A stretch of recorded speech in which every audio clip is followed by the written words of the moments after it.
चलिए खबरों में आगे बढ़ते हैं। गौतम बुद्ध नगर में बढ़ती आग की घटनाओं को देखते हुए फायर विभाग पूरी तरह से एक्टिव मोड में है। आपको बता दें कि नोएडा सेक्टर 2 फायर स्टेशन पर डीजी फायर आदित्य मिश्रा ने औचक निरीक्षण किया, उपकरणों का डेमो लिया है।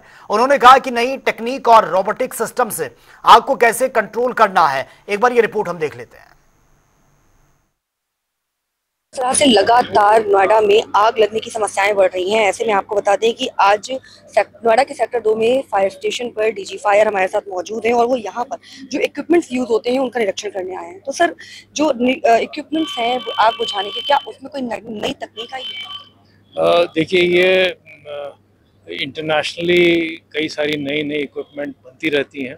भारत में भी जो भारत की कंडीशंस के हिसाब से भी ईजाद होती रहती हैं, और चूँकि भवनों की कॉम्प्लेक्सिटी भी बदल रही है लगातार, तो हमें भी अप टू डेट रहना पड़ता है।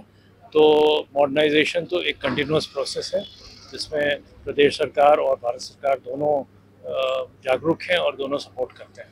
सर, जिस तरह से नोएडा में आग की घटनाएं बढ़ रही हैं, कहीं कहीं पर ये भी समस्या सुनने को मिली है कि समय पर जो है फायर ब्रिगेड नहीं पहुंच पाती। तो क्या वजह है, किस चीज़ की कमी है जिसकी वजह से समय पर लोग नहीं पहुंच पा रहे?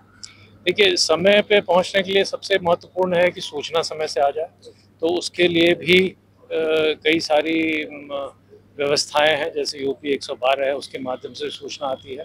हमारी अपनी भी फ़ोन से लोग सूचित करते हैं, और जगह जगह लोगों को अवेयरनेस भी किया गया है। सोसाइटीज़ में वॉलंटियर्स हैं जो सूचित करते हैं। तो सूचना कई बार समय से नहीं मिलती है, और जहाँ तक हमारे रिस्पांस का सवाल है तो रिस्पांस तुरंत होता है। अगर सूचना आ गई तो तुरंत मूव करते हैं।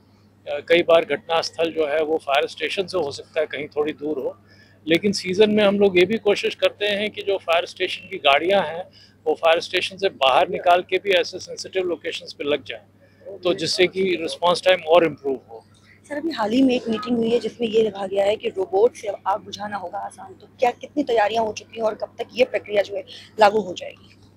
देखिए, रोबोट्स कई तरह के होते हैं। छोटे रोबोट्स आपने देखे यहाँ पे भी हैं, और इससे बड़े भी रोबोट्स में ये फ़ायदा होता है कि आप रिमोट कंट्रोल उनको कर लेते हैं, और जो आपके कार्मिक हैं वो बहुत ज़्यादा हीट को बर्दाश्त नहीं कर सकते हैं सारा सूट पहनने के बावजूद भी, तो उन सिचुएशंस में रोबोट सक्सेसफुल होते हैं। तो रोबोट्स लेने की प्रक्रिया चल रही है, और उसमें भी कई तरह के मॉडर्न इक्विपमेंट आ गए हैं जिसको हम लोग लेंगे।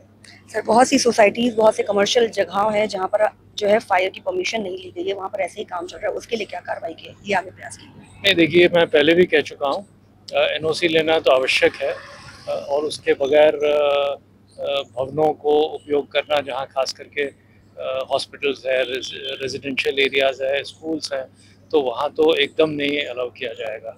तो अगर कोई नहीं करता है तो उसको जो लीगल कार्रवाई है वो पूरा हम करेंगे। Thank you so much sir. तो ये हमारे साथ डीजी फायर मौजूद थे जिन्होंने हमें ये जानकारी दी कि किस तरह से अब आग बुझाने की, जिस तरह से लगातार घटनाएं बढ़ रही हैं, ऐसे में ये घटनाएं कैसे रोकी जाएंगी। आपने देखा भी कि यहाँ पर निरीक्षण करने के लिए यहाँ मौजूद थे, और जो इक्विपमेंट्स हैं उनको किस तरह से मॉडर्नाइज किया गया है उसके लिए इन्होंने निरीक्षण किया, और पूरा प्रयास किया जा रहा है कि जो आग की समस्याएं हैं वो जितना हो सके कम की जाए। साथ ही साथ जहाँ पर फायर एनओसी नहीं है उनके प्रति कार्रवाई भी की जाएगी। बाकी बने रहिए हमारे साथ और देखते रहिए जनता टीवी। मैं जी श्रीवास्तव, वीडियो पर्सन के साथ नोएडा।